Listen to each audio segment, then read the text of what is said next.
आज के सेशन का टॉपिक रहेगा अनुसूचियां। जो अनुसूचियां संविधान के बैरेक्ट में जो लास्ट में आप देखते हैं कि दी हुई हैं, वो आज हम देखेंगे। जब हमने कॉन्स्टिट्यूशन बनाकर तैयार किया और लागू किया, जैसा कि आप सभी जानते हैं कि 26 नवंबर 1949 को कॉन्स्टिट्यूशन बनकर तैयार हुआ था और इसी कारण हम इस दिन को विधि दिवस के रूप में मनाते हैं। और इसके बाद में 26 जनवरी 1950 को जब संविधान लागू किया गया था, तब टोटल कितनी थी? 8 ही शेड्यूल थी। ठीक है, इसके प्रोनाउंसिएशन में दो चीज आप देखते हैं, शेड्यूल और शेड्यूल। तो इसमें कोई ऐसा नहीं है कि जो शेड्यूल बोल रहा है वो गलत बोल रहा है या जो शेड्यूल बोल रहा है वो सही बोल रहा है, ऐसा नहीं है। बस ये अमेरिकन और ब्रिटिश प्रोनाउंसिएशन के तरीके हैं। जो ब्रिटिश प्रोनाउंसिएशन है, हमारा इंडियंस का ब्रिटिश प्रोनाउंसिएशन है, तो हम शेड्यूल ही बोलते हैं। जो अमेरिकन प्रोनाउंसिएशन है उसमें शेड्यूल बोला जाता है। ठीक है, तो देखिए, जो जब संविधान बना था तो 8 ही अनुसूची उसमें उस समय थी और अभी प्रेजेंट टाइम में टोटल 12 अनुसूचियां हैं, जिनको टाइम टू टाइम अमेंडमेंट के थ्रू जोड़ा गया है।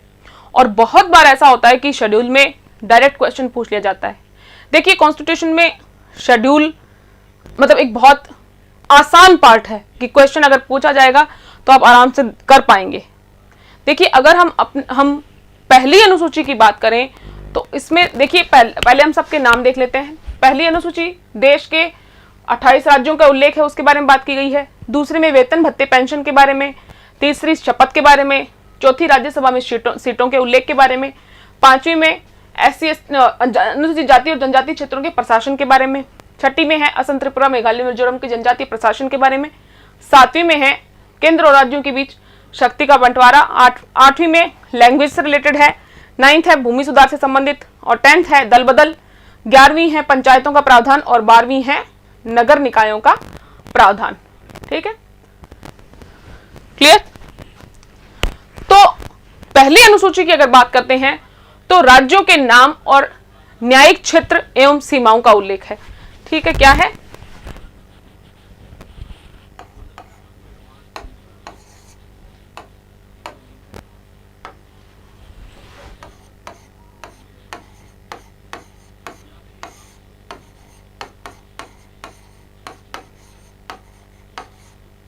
प्रथम अनुसूची किसके बारे में बात करती है?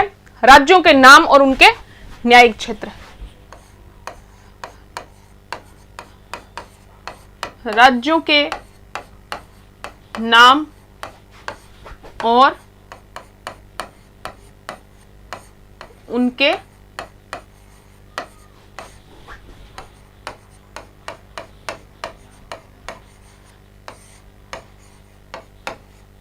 न्यायिक क्षेत्र, राज्यों के नाम और न्यायिक क्षेत्र और इसके अलावा उनकी सीमाओं का उल्लेख, सीमाओं का उल्लेख किया गया है। ठीक है, और इससे रिलेटेड आर्टिकल क्या है आप जब बैरेक्ट में देखते हैं तो इसमें एंड दिया हुआ है, फर्स्ट और फोर्थ आर्टिकल इससे जुड़े हुए हैं। हमने जब भाग 1 पढ़ा तो उसमें आर्टिकल 1, 2, 3, 4 सब पढ़ लिया था। तो आर्टिकल 1 में दिया गया है कि भारत राज्यों का संघ होगा और आर्टिकल 1 में ही भारत और इंडिया इन दोनों वर्ड्स को बताया गया है, जिसपे हमने बहुत डिटेल में ये वर्ड कहां से आए सब इस बारे में डिस्कशन किया था। आर्टिकल 1 बात करता है भारत की टेरिटरी की और शेड्यूल 1 भी इस बारे में बात करती है, राज्य के नाम और न्यायिक क्षेत्र जो है उसके बारे में। और आर्टिकल 4 क्या कहता है कि आर्टिकल 2 और 3 के तहत किसी भी संशोधन को जब किया जाता है, कि कोई भी संशोधन अगर 2 और 3 में किया जाता है तो 368 के तहत वो संशोधन नहीं माना जाएगा। आर्टिकल 2 में क्या दिया गया है कि नए राज्यों का प्रवेश और स्थापना। और आर्टिकल 3 बात करता है कि जो वर्तमान भारत में किसी भी राज्य की सीमा में परिवर्तन करना, ठीक है, और नया मतलब अलग कर देना राज्य, ये सब चीजें। ठीक है, संसद ऐसा कर सकती है और इसके लिए आर्टिकल 4 में ये बताया गया। तो आर्टिकल 1 और 4 इससे रिलेटेड है। ठीक है, कि संविधान संशोधन की जरूरत नहीं है, इसके लिए संसद क्या कर सकती है? साधारण जो बहुमत है उसके द्वारा ये कार्य किया जा सकता है, संसद के द्वारा ये पावर है संसद की। तो ये बात थी फर्स्ट शेड्यूल की। ठीक है, वर्तमान में कितने राज्य हैं? 28 राज्य हैं टोटल। ठीक है, 28 राज्य हैं और 8 यूटी है। ठीक है, यूनियन टेरिटरी कितनी है? 8। और ये कहां बताया गया है? अनुसूची 1 में। अब बात करते हैं सेकंड शेड्यूल की। ठीक है, फर्स्ट ये हो गई है और द्वितीय अनुसूची।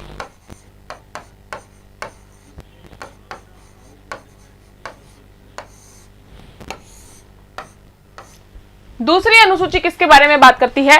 पदाधिकारियों के वेतन, भत्ते, विशेषाधिकार, इनसे रिलेटेड जो प्रावधान दिए गए हैं वो जो सेकंड शेड्यूल है उसमें दिए गए हैं। पदाधिकारियों के वेतन,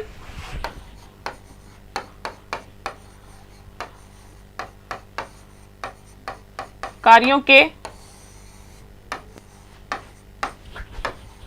वेतन, भत्ते और विशेषाधिकार। ठीक है, और इसमें सिर्फ आपको यही याद करने वाली चीज इसमें दूसरी अनुसूची में नहीं है।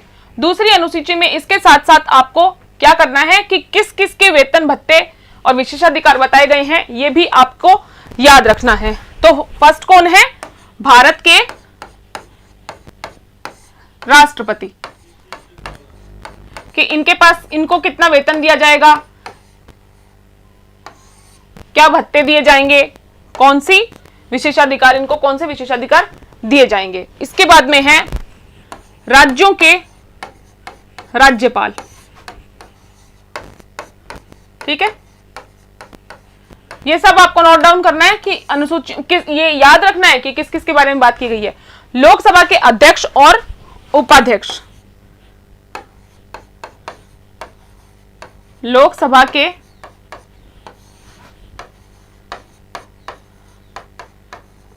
अध्यक्ष और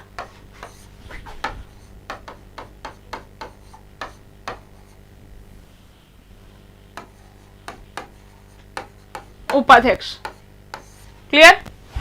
याद कर ले, भारत के राष्ट्रपति, राज्यों के राज्यपाल, लोकसभा के अध्यक्ष और उपाध्यक्ष और राज्यसभा के सभापति और उपसभापति। राज्यसभा के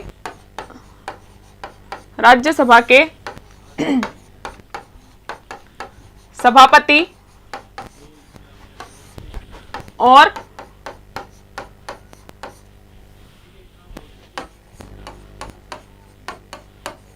उपसभापति। डन? सभापति और उपसभापति। इसके बाद में क्या है? राज्य विधानसभाओं के अध्यक्ष और उपाध्यक्ष। राज्य विधान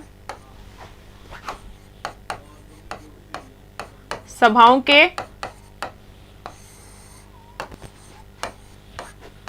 अध्यक्ष और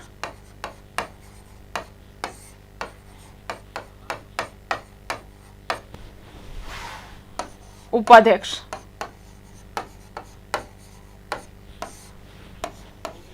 क्योंकि सेकंड अनुसूची में सिर्फ आप ये करेंगे कि वेतन, भत्ते और विशेषाधिकार है तो उससे काम नहीं चलेगा, क्योंकि क्वेश्चन ये नहीं पूछा जाएगा।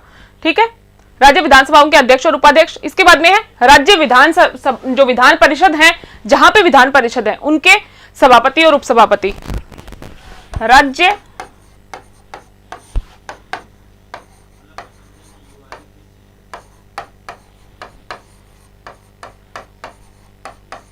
अभी इनको याद कैसे करेंगे वो मैं आपको बताऊंगी, अभी एक दूसरे से किस तरह से जुड़े हुए हैं उसके बारे में देखेंगे। तो राज्य विधान परिषदों के सभापति और उपसभापति, सभापति और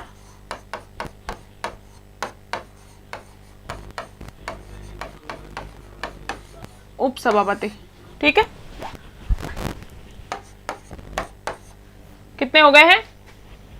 राष्ट्रपति, राज्यों के राज्यपाल, लोकसभा के अध्यक्ष और उपाध्यक्ष, राज्यसभा के राष्ट्रपति और राज्यसभा के सभापति और उपसभापति, राज्य विधानसभाओं के अध्यक्ष और उपाध्यक्ष, राज्य विधान परिषदों के सभापति और उपसभापति, सर्वोच्च न्यायालय के न्यायाधीश, उच्च न्यायालयों के न्यायाधीश और भारत के नियंत्रक और महालेखा परिषद। ठीक है, सर्वोच्च न्यायालय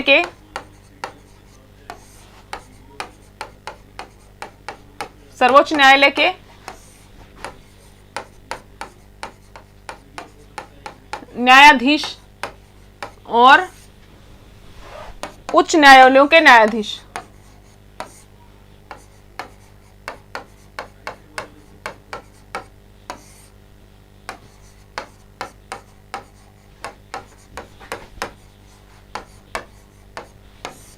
और भारत के नियंत्रक महालेखा परीक्षक। भारत के नियंत्रक एवं महालेखा परीक्षक। ठीक है,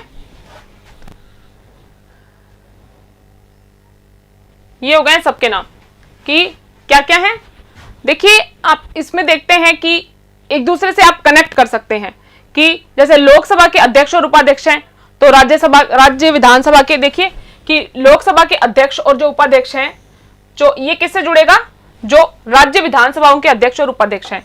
इस तरह से आप जोड़ सकते हैं।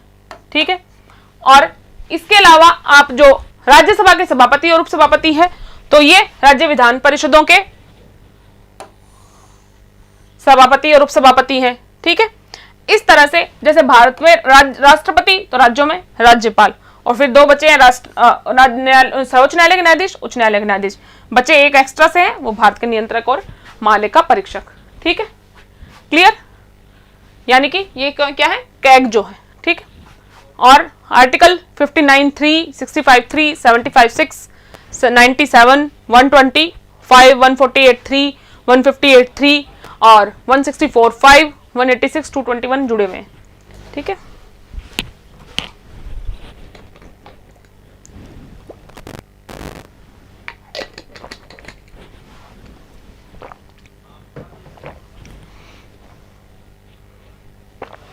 अब नेक्स्ट बात करते हैं तीसरी अनुसूची के बारे में। उम्मीदवारों द्वारा की जाने वाली शपथ और प्रतिज्ञा के प्रारूप को बताता है। ठीक है, तीसरी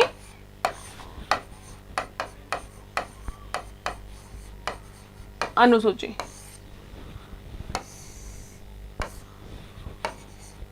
उम्मीदवारों द्वारा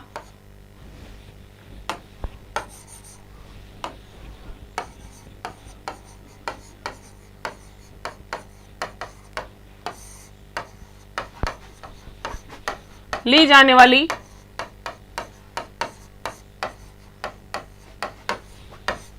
शपथ व उसका प्रारूप,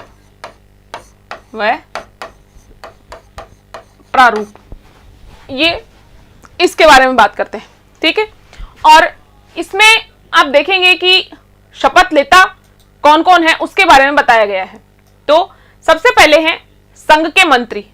संघ के मंत्री शपथ लेते हैं, और संसद के जो निर्वाचन के लिए जो अभ्यर्थी होते हैं उनके भी शपथ का प्रारूप इसमें दिया गया है। संघ के मंत्री, उनकी शपथ का प्रारूप दिया गया है, और संसद के निर्वाचन के लिए जो अभ्यर्थी होते हैं उनका प्रारूप दिया गया है। संसद के सदस्य किस तरह से वो लेंगे शपथ, उनका प्रारूप दिया गया है। सर्वोच्च न्यायालय के जो न्यायाधीश हैं वो कैसे शपथ लेंगे। भारत के नियंत्रक और महालेखा परीक्षक, राज्य मंत्री, राज्य विधानमंडल के लिए निर्वाचन के लिए जो अभ्यर्थी हैं वो, और राज्य विधानमंडल के सदस्य और उच्च न्यायालयों के न्यायाधीश। तो अभी हम एक बार देख लेते हैं, लिख लेते हैं कि कौन कौन शपथ लेते हैं। देखिए संघ के, देखिए आप इसमें ध्यान रखना कि कौन कौन है, क्योंकि इसमें कुछ लोग नहीं हैं। संघ के मंत्री, इसके अलावा इसमें है संसद के लिए निर्वाचन हेतु अभ्यर्थी, संसद के लिए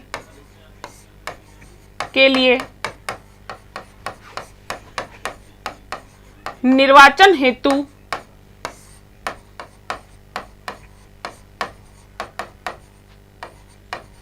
अभ्यर्थी।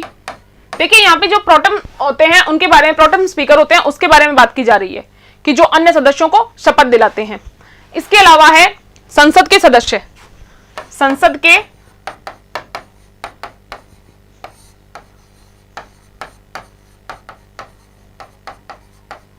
सदस्य, और जो सर्वोच्च न्यायालय के न्यायाधीश हैं, सर्वोच्च न्यायालय के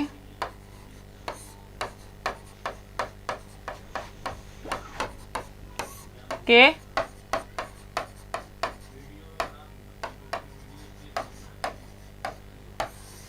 सर्वोच्च न्यायालय के न्यायाधीश और जो भारत का नियंत्रक महालेखा परीक्षक है उनके भी इन जो प्रारूप है और जो शपथ है वो इसके तहत ली जाती है। देखिए कुछ लोग उसमें नहीं आए और वो क्यों नहीं है उसके बारे में हम अभी डिस्कस करेंगे। तो सर्वोच्च न्यायालय के न्यायाधीश हो गए हैं और इसके अलावा जो राज्य मंत्री हैं और राज्य के नियंत्रक महालेखा परीक्षक हैं, राज्य मंत्री हैं और कैग हैं, भारत के नियंत्रक और महालेखा परीक्षक, और राज्य विधानमंडल के सदस्य और उच्च न्यायालय के न्यायाधीश, हाई कोर्ट जजेस, और एक कौन बचे हैं, राज्य विधानमंडल के निर्वाचन के लिए अभ्यर्थी, राज्य विधानमंडल के निर्वाचन हेतु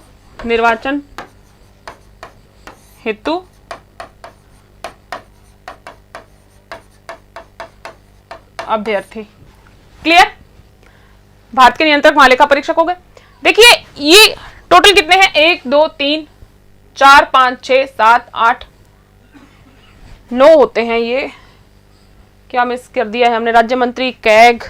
देखिए एक बार आप मैच करें, देखिए संघ के मंत्री, संसद के निर्वाचन हेतु अभ्यर्थी, संसद के सदस्य और भारत के नियंत्रक महालेखा परीक्षक, राज्य मंत्री और राज्य विधानमंडल के निर्वाचन के लिए अभ्यर्थी, राज्य विधानमंडल के सदस्य हमने मिस कर दिया है। राज्य विधानमंडल के सदस्य। क्लियर? डन। ठीक है। देखिए जो हमने तीसरी अनुसूची अभी हमने देखी कि शपथ कौन कौन लेता है, तो उसमें आप देख रहे हैं कि जब आर्टिकल हमने 75 पढ़ा था तब हमने बात की थी कि तीसरी अनुसूची के तहत शपथ ली जाती है। कौन कौन शपथ लेते हैं, ये लोग जो हमने आइडेंटिफाई कर दी हैं। इसमें अब आपको राष्ट्रपति, राज्यपाल, उपराष्ट्रपति ये कोई पद दिखाई नहीं देगा। तो ये कहां है फिर? देखिए आर्टिकल 60 का जो 2 है उस पढ़ते समय हमने देखा था कि राष्ट्रपति शपथ लेते हैं संविधान की परिरक्षण की, प्रतिरक्षण की, डिफेंड करने की, और इसके अलावा राष्ट्रपति ये भी शपथ लेते हैं कि वो भारत के लोगों का कल्याण की भी शपथ लेते हैं। और यही उल्लेख जो किया गया राज्यपाल की शपथ में किया गया है। तो राष्ट्रपति की शपथ कहां पे है? आर्टिकल 62 में। ये तीसरी अनुसूची के अंतर्गत नहीं आता है। ठीक है, 60 का 2 जो है उसमें राष्ट्रपति के शपथ का प्रारूप बताया गया है और किस चीज की शपथ लेते हैं वो भी बताया गया है। क्लियर? और इसके अलावा राज्यपाल कहां शपथ लेते हैं? आर्टिकल 159 बताता है कि राज्यपाल शपथ किसकी लेंगे। ठीक है, और उपराष्ट्रपति शपथ देते हैं आर्टिकल 69 में।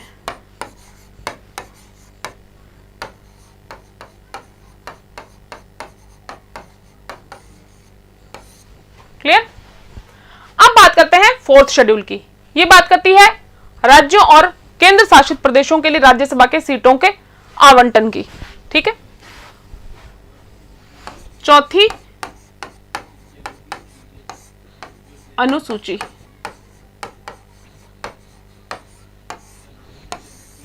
किसके बारे में बात करती है कि जो राज्य और केंद्र शासित प्रदेश हैं उनमें राज्यसभा की सीटों के आवंटन का क्या स्थिति रहेगी। देखिए सबसे ज्यादा सीटें तो है यूपी में। यूपी में कितनी सीटें हैं? 31। ठीक है, सबसे कम सीट है अरुणाचल प्रदेश, नागालैंड, मिजोरम, मणिपुर, मेघालय, त्रिपुरा, एक एक ही है यहां पर। यानी कि जो नॉर्थ ईस्ट में जो स्टेट हैं उनमें असम को हटा देना है। असम में 7 सीटें हैं राज्यसभा की और गोवा और सिक्किम में भी एक एक है। ठीक है, और अगर यूटी की बात करें तो पांडिचेरी में यहां पर एक ही सीट है।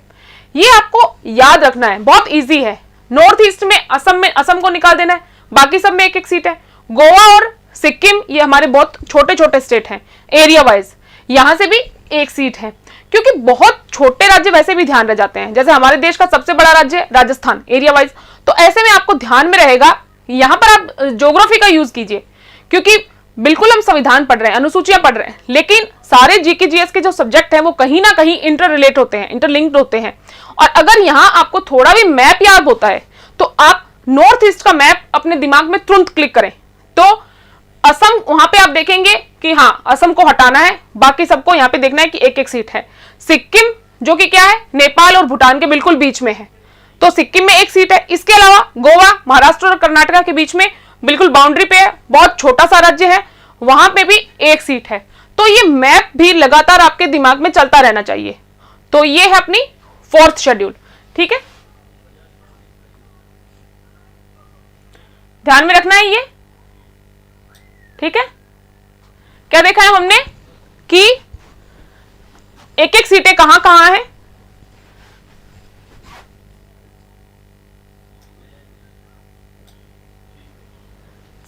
अब इसको जैसे देखिए, यूपी में 31 सीटें सबसे ज्यादा, और इसके अलावा अरुणाचल प्रदेश, नागालैंड, मिजोरम, मणिपुर, मेघालय, त्रिपुरा, इनमें एक एक है, और गोवा में भी एक है, सिक्किम में भी एक है, इसके अलावा पौंडीचेरी में भी एक है।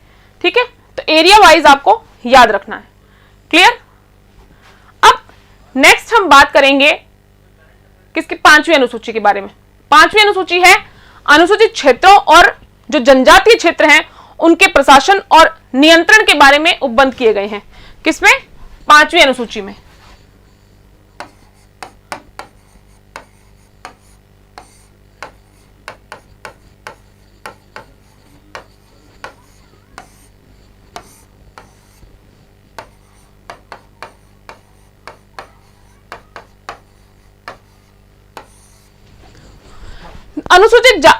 अनुसूचित क्षेत्रों और जनजातीय क्षेत्रों के प्रशासन। ठीक है, अनुसूचित क्षेत्रों और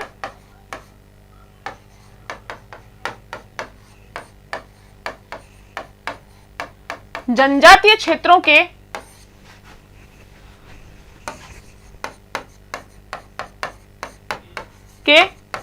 प्रशासन के बारे में उपबंध, प्रशासन के बारे में उपबंध किया गया है, के उपबंध है। ठीक है, इससे जुड़ा हुआ आर्टिकल कौन सा है, 244।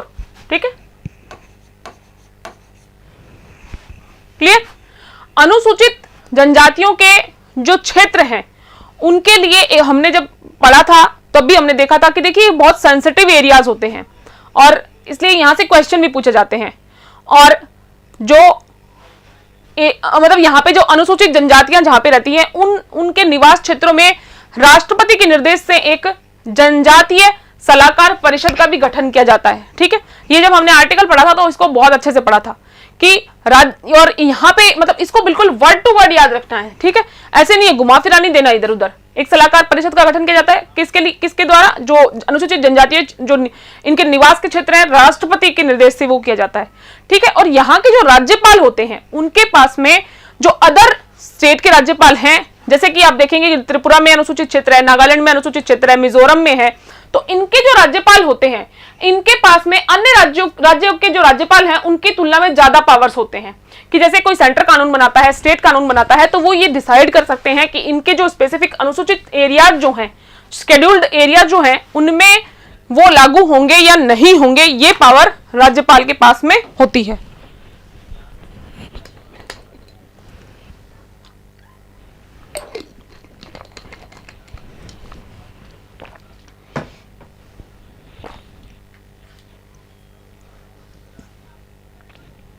ठीक है, मींस कि राज्यपाल डिसाइड करेंगे कि कोई नया कानून है वो वहां पर लागू होगा या नहीं होगा। इसके अलावा राज्यपाल ये जो एरियाज हैं उनको लेकर राज्यपाल की एक ड्यूटी ये भी होती है कि वो मतलब एनम वाइज पर ईयर एक रिपोर्ट सबमिट करते हैं। इसके अलावा राष्ट्रपति के पास भी ये पावर होती है कि वो जब चाहे राज्यपाल से रिपोर्ट मांग भी सकता है कि वहां पे सब कैसा चल रहा है, शासन व्यवस्था कैसे चल रही है, लोगों की लाइफ किस तरह से वो, क्योंकि देखिए ये बहुत सारे वो लोग हैं जिन्होंने कभी नेचुरल रिसोर्सेज का यूज ही नहीं किया है, तो इनके लिए एक व्यवस्था बनाई गई है कि इनकी जो लाइफस्टाइल है वो प्रॉब्लमेटिक कंडीशंस में गवर्नमेंट की वजह से नहीं आनी चाहिए। तो इसलिए ये सब बातें जो डिटेल्स जो दी गई है वो इनमें पांचवी अनुसूची में उसको लेकर प्रोविजन किया गया है। नेक्स्ट देखते हैं सिक्स्थ शेड्यूल। ठीक है,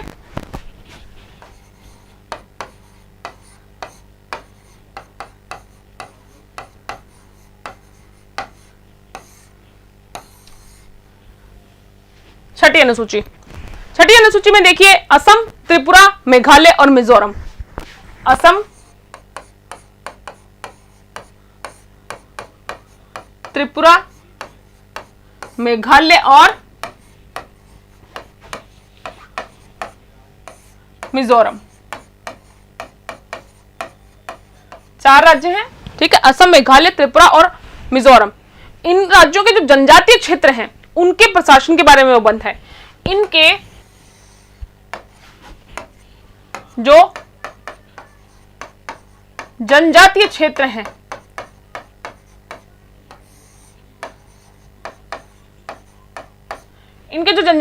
हैं उनके बारे में इसमें प्रोविजन है। और 244 का 2 और 275 का 1 जो है इसके आर्टिकल है। 244 का 2 और 275 का ये जो रिलेटेड आर्टिकल्स हैं वो हैं, ठीक है। और इसके अलावा 22वां संविधान संशोधन किया गया था 1969 में, जिसके लिए इसमें 244A भी जोड़ा गया था। इससे क्या जोड़ा गया था कि संसद मतलब असम के जो कुछ जनजातीय क्षेत्र हैं उनको मिलाकर एक स्वायत्त राज्य बना सकती है, उनके लिए विधानमंडल बना सकती है, उनके लिए मंत्रिपरिषद की सृजन भी ये इनके पास में शक्ति होती है, ठीक है। और आपको ध्यान में ये रखना है कि जो 5वीं और 6ठी अनुसूची है तो संसद में मतलब अगर कोई भी प्रावधान करती है या कोई भी प्रावधान इनमें से कोई निरसित करती है तो इसके लिए कोई भी संविधान संशोधन की जरूरत नहीं है, ठीक है। राज्य मतलब और इसके अलावा जो राज्यपाल है उनके पास में पावर है कि वो जिला परिषद या क्षेत्रीय परिषद का गठन और विघटन भी कर सकते हैं, ठीक है। अब नेक्स्ट देखते हैं 7th शेड्यूल, 7वीं अनुसूची। देखिए 7वीं अनुसूची से जुड़े हुए मुद्दे हमने बहुत डिटेल में डिस्कस किए हैं।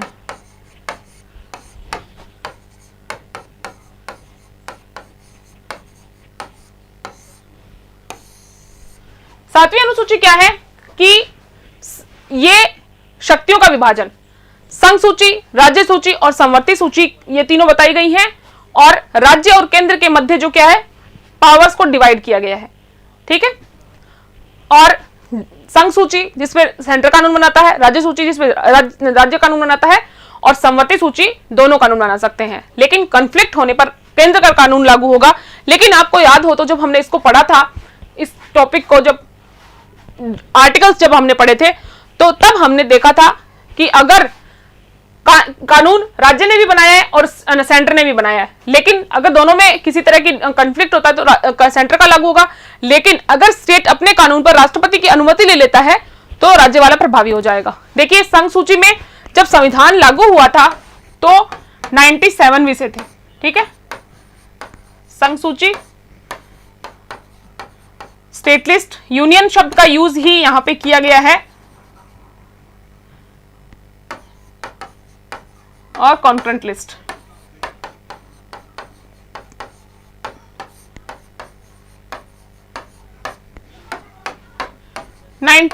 सेवन सब्जेक्ट थे, लेकिन अभी कितने हैं वर्तमान समय में इसमें 100 सब्जेक्ट हैं जो अलग अलग टाइम जोड़ दिए गए हैं। और राज्य सूची में पहले 66 सब्जेक्ट थे, लेकिन अभी 5 सब्जेक्ट हैं जो हटा दिए गए हैं। तो अब सब्जेक्ट बचे इसमें 61 और इसमें 47 सब्जेक्ट थे और अब हो गए हैं 62। तो ये 5 कौन से सब्जेक्ट थे जो इसमें से हटाए गए और इसमें शिफ्ट कर दिए गए, ठीक है, क्लियर। 47 थे और अब सॉरी ये 52 है। यहां पर ये 5 सब्जेक्ट इसमें जो बड़े हैं 47 से 52 जो हुए हैं ये पहले इसमें थे, मतलब राज्य सूची में थे। पहला था न्याय प्रशासन, ठीक है, जिसको हटाकर समवर्ती सूची में डाल दिया गया। न्याय प्रशासन, ठीक है, पहला सब्जेक्ट था न्याय प्रशासन। दूसरा था शिक्षा। देखिए न्याय प्रशासन का मतलब यह है कि सुप्रीम कोर्ट और हाई कोर्ट को छोड़कर अन्य न्यायालयों का जो प्रबंधन है वो सारा समवर्ती सूची में चला गया। दूसरा है शिक्षा, ठीक है।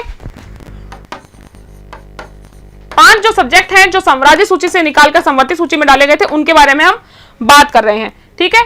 सेकंड है न्याय प्रशासन, सेकंड है शिक्षा, थर्ड है वन्य जीव और जंतुओं का पक्षियों का संरक्षण करना और वन, चौथा है जनसंख्या नियंत्रण और परिवार नियोजन और बाट और मापतोल।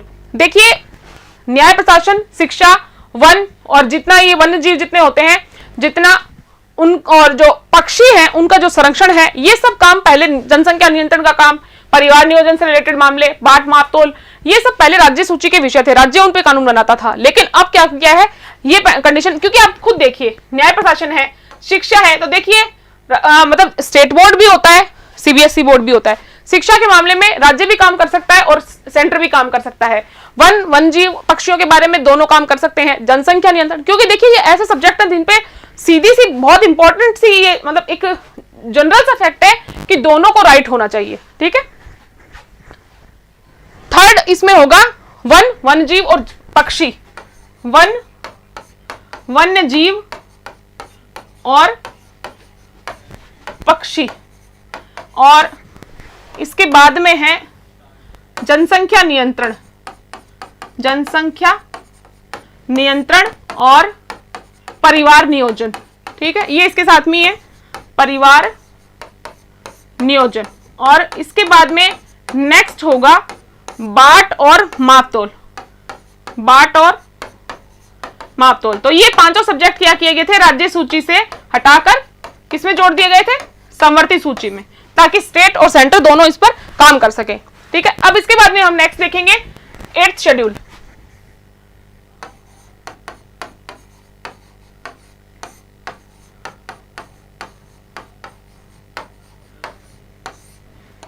शेड्यूल ये है लैंग्वेज से रिलेटेड है। ठीक है, मूल संविधान में कितनी भाषाएं थी, मूल संविधान में थी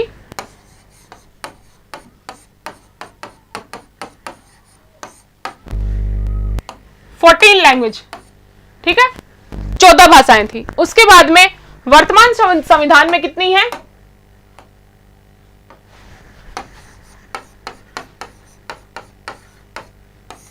वर्तमान संविधान में भाषाएं हो गई है 22 टोटल मिला के। ठीक है, टोटल है 22। तो देखिए सबसे पहले अमेंडमेंट हुआ था 1967 में, 21वां संविधान संशोधन, जिससे कौन सी लैंग्वेज जोड़ी गई थी, सिंधी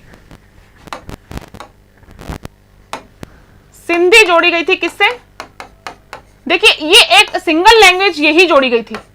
ठीक है, तो इसमें आपको याद करने में परेशानी नहीं है। 1967 में अमेंडमेंट हुआ था 21st। ठीक है, 21वां संविधान संशोधन हुआ था, तो उससे ये सिंधी लैंग्वेज जोड़ी गई थी। टोटल कितनी हो गई, 15। यहां पर हो गई 15 भाषाएं। इसके बाद में 92 में 71वां संविधान संशोधन हुआ था, तो उससे जोड़ी गई थी कोंकणी, मणिपुरी और नेपाली। कोंकणी,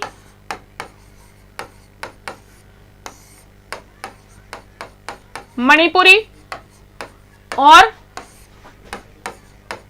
नेपाली, ये जोड़ी गई थी 71वें संविधान संशोधन से। 71वां संविधान संशोधन। ठीक है, 71वां संविधान संशोधन हुआ था 1992 में। और इसके बाद में लैंग्वेज जोड़ी गई थी बोडो, डोगरी, मैथिली और संथाली।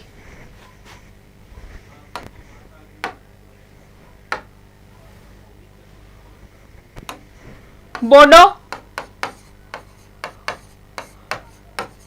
डोगरी, मैथिली और संथाली। ठीक है, ये 4 लैंग्वेज बाद में और जोड़ी गई थी। ये 92वें संविधान संशोधन से 2003 में ऐड हुई थी। 92वां संविधान संशोधन और 2003 में जोड़ी गई थी। देखिए आप, सिंधी लैंग्वेज तो एक सिंगल लैंग्वेज है, तो आपको कोई दिक्कत नहीं है। लेकिन आप देखते हैं कि कोंकणी, मणिपुरी और नेपाली, तो आप इसको कॉमन शब्द से याद रख सकते हैं, कोंकणी, मणिपुरी और नेपाली। देखो मैं तो ऐसे याद किया, इसलिए मेरे को, मैंने जब बिल्कुल कॉन्स्टिट्यूशन पहली बार पढ़ा था, तो जिन सर ने हमें पढ़ाया था उन्होंने हमें इसी तरह याद करवाया था, कोंकणी, मणिपुरी और नेपाली। को से कोंकणी, मैं से मणिपुरी, न से नेपाली। ठीक है, कॉमन से याद रह सकता है। और ये जो बोडो, डोगरी, मैथिली और संथाली, इसको आप एक नाम बोडोमोस, ओडोमोस से बोडोमोस बना लेना। ठीक है, बोडोमोस, बोडो, बो से बोडो, डो से डोगरी, मो से, मैं से मैथिली और सहसे संथाली। तो एक तरह से आपको थोड़ा सा ये हो जाएगा कि हाँ भाई, क्योंकि देखिए अब जब एग्जाम होता है ना, जैसे प्री का एग्जाम है, तो बहुत सारे फैक्ट हमारे दिमाग में होते हैं, हमें लगता है कि हमें बहुत याद है बहुत याद है, लेकिन उससे क्या होगा, आपको एक ट्रिक आप अगर थोड़ा सा रखेंगे तो कॉमन और बॉडोमॉस से आप याद कर सकते हैं। ठीक है, अब नेक्स्ट हम देखते हैं 9th शेड्यूल।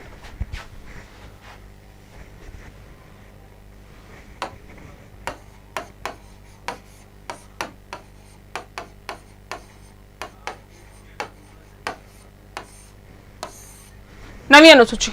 ठीक है, देखिए नवीं अनुसूची इसको क्यों जोड़ा गया था? पहले संविधान संशोधन के द्वारा जोड़ा गया था 1951 में। इस अनुसूची को जोड़ने का कारण ये था कि जब संविधान जब लागू हो गया और जब संविधान के अकॉर्डिंग गवर्नमेंट ने काम करना शुरू कर दिया, तो उस समय जो जमींदारी प्रथा थी उसको खत्म करना बहुत जरूरी था। उस टाइम जमींदारी प्रथा चल रही थी और जो भूमि सुधार कानून थे उनको लागू करने के लिए, आप एक बात समझिए कि जब हम हिस्ट्री पढ़ते हैं तो आप क्या देखते हैं कि जमींदारी प्रथा मतलब बहुत लंबे टाइम से चली आ रही थी, बहुत प्राचीन काल से, अंग्रेजों के टाइम में भी चलती रही, और अंग्रेजों के टाइम में भी इन्होंने इसको लेके कुछ किया नहीं, क्योंकि उनको सिर्फ अपना बेनिफिट चाहिए था, उनको कोई मतलब अपने प्रॉफिट को देखते थे सिर्फ। ठीक है,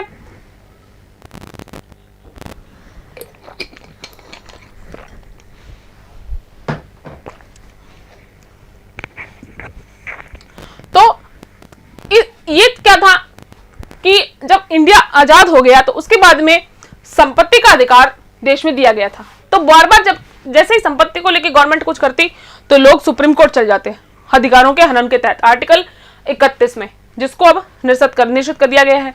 19(1)(f) इसको भी हटा दिया गया है। तो ये क्यों हटाए गए, क्यों रिपील क्यों किए गए? 1978 में ये हुआ, लेकिन पहले ये किया गया कि 9वीं अनुसूची में क्या डाला गया, इस सूची में शामिल किसी भी विषय की न्यायालय द्वारा न्यायिक समीक्षा नहीं की जा सकती। यानी कि गवर्नमेंट को ये लग रहा था उस टाइम कि अगर भूमि सुधार से संबंधित कोई भी कानून बनाए गए तो लोग क्या करेंगे, जमींदार क्या करेंगे, जिनके पास जमीन है वो तुरंत संपत्ति के अधिकार के तहत सुप्रीम कोर्ट चले जाएंगे, क्योंकि आर्टिकल 32 और 226 इनके तहत, 226 में हाई कोर्ट और आर्टिकल 32 में सुप्रीम कोर्ट में चले जाएंगे रेमेडी के चलते, कि आपका अगर कोई भी मतलब फंडामेंटल राइट अगर वॉयलेट होता है तो आप सुप्रीम कोर्ट में जा सकते हैं। ठीक है, या हाई कोर्ट में जा सकते हैं। तो गवर्नमेंट के लिए ऐसा कुछ करना बहुत जरूरी था कि लोग हाई कोर्ट और सुप्रीम कोर्ट ना पहुंचे, तो इसलिए क्या किया गया, 9वीं अनुसूची में ये कानून डाल दी जाते थे जिनमें उनको लेकर न्यायिक समीक्षा नहीं की जा सकती थी। लेकिन 24 अप्रैल 1973 को केशवानंद मामले में, देखिए हमने ये बहुत डिटेल से ये चीजें पढ़ी है, इसीलिए जब हम लास्ट में ये शेड्यूल पढ़ रहे हैं तो इनसे जुड़ी हुई चीजें, इनसे जुड़े हुए आर्टिकल सब हम पढ़ चुके हैं। तो एक जो केशवानंद का वर्डिक्ट आया था उसमें ये वर्डिक्ट था कि आप मूल ढांचे में अफेक्ट नहीं होना चाहिए आपका किसी भी आपके अमेंडमेंट से, और साथ में ये भी कहा गया कि 9वीं अनुसूची में डाला गया कोई भी कानून न्यायिक समीक्षा के अधीन होगा, लेकिन मतलब अगर वो किसी तरह से मतलब मूल ढांचे को नुकसान पहुंचाता है और वो वक्त बताएगा। लेकिन 1981 में वामन राव केस में एक डिसीजन आया था, उसमें ये कंप्लीट स्पष्ट कर दिया गया था कि 9th शेड्यूल का जो कोई भी कानून अगर उसमें डाला जाता है तो उसमें उसकी समीक्षा की जाएगी। देखिए ये एक बहुत लंबी डिबेट है इसको लेकर जो हमने बहुत अच्छे से डिस्कस की है। देखिए, और इसके बाद में आती है 10th शेड्यूल।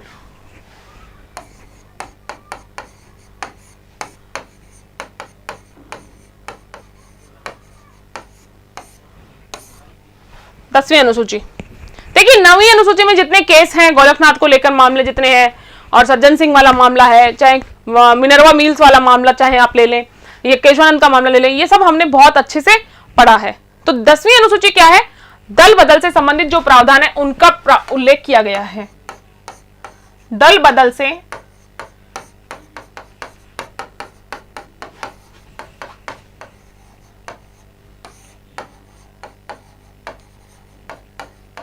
संबंधित प्रावधान इसमें बताए गए हैं। इससे रिलेटेड आर्टिकल कौन सा है?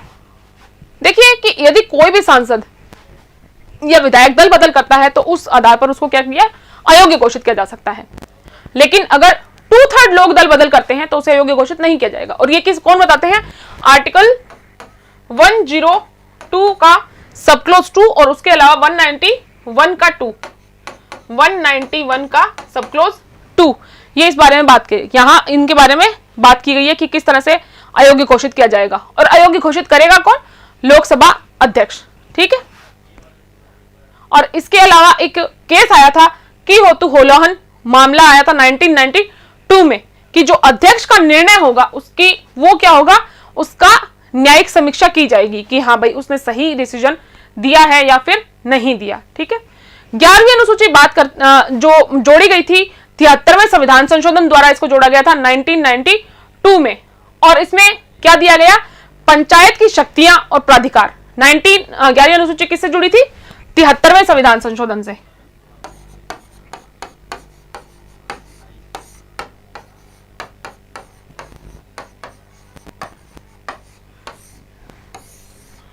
तिहत्तरवें संविधान संशोधन से इसको जोड़ा गया था। ठीक है, 1992 में।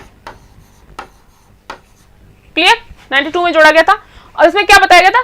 पंचायत की शक्तियां और उनके प्राधिकार और इसकी जिम्मेदारियां। टोटल इसमें सब्जेक्ट हैं 29 सब्जेक्ट हैं इसमें टोटल। ठीक है।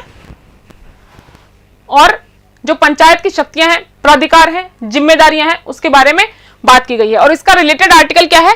243G। ठीक है। पंचायत की जो शक्तियां, प्राधिकार और जिम्मेदारियों के बारे में इसमें बात की गई है। अब लास्ट है 12th शेड्यूल। इसको भी 74वें संविधान, बैक टू बैक संशोधन हुए थे। 74वां संविधान संशोधन हुआ था, ये भी 73वां भी 92 में हुआ था। और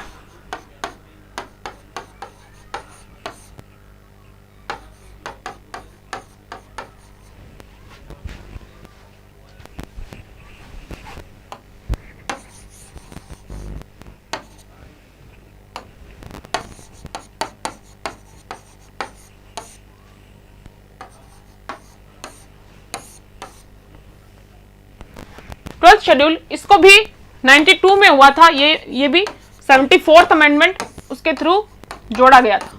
ठीक है। 12वीं अनुसूची में नगर पालिका की जो शक्तियां हैं, प्राधिकार हैं और जिम्मेदारियों के बारे में बात की गई है। इसमें टोटल सब्जेक्ट हैं 18 सब्जेक्ट हैं टोटल, और इससे जो रिलेटेड आर्टिकल है वो 243W है। ठीक है, रिलेटेड आर्टिकल इसका 243W है। तो इस तरह से हमारी कंप्लीट ये 12 अनुसूचियां हैं जिनके बारे में हमने अभी डिस्कस किया है। ठीक है। पहली अनुसूची में देश और 28 राज्य के बारे में बात की गई है।